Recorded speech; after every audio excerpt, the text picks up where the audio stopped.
So hello বন্ধুরা, আমি জয়ন্ত। আপনারা কেমন আছেন? আশা করছি সকলে ভালো আছেন।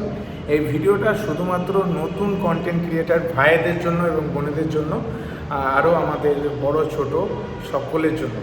তো যারা নতুন কন্টেন্ট ক্রিয়েটার, একদম আপনারা কাজ করবেন, কাজ করে যে এই সোশ্যাল মিডিয়া থেকে ভবিষ্যৎ বানাবেন, এটা মানে একদম 100% গ্যারান্টি না, এটা একদম ভুলে যান।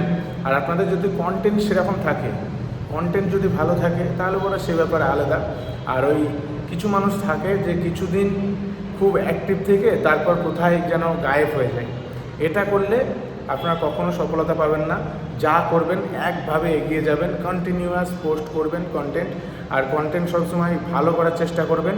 আর শুধু এই সোশ্যাল মিডিয়ার উপরে নিজের ভবিষ্যৎ নির্ভর হয়ে কাজ করব ভেবে নিজের ভবিষ্যৎ নষ্ট করবেন না।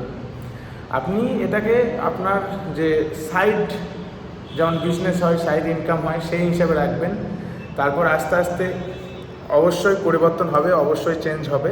এবার আপনার যদি এটাই পেশা থাকে প্রফেশনালি একদম, তাহলে আপনি আশা করব খুব তাড়াতাড়ি এগিয়ে যেতে পারবেন। তো এই আমার বক্তব্যটা ছিল আমার নতুন কন্টেন্ট ক্রিয়েটার ভাইদের জন্য এবং যারা একদম ভাই বোন সবার জন্য। তো সকলে ভালো থাকবেন, সুস্থ থাকবেন। আর ভিডিওটা ভালো লেগে থাকলে অবশ্যই লাইক, শেয়ার, কমেন্ট করবেন। জয় হিন্দ।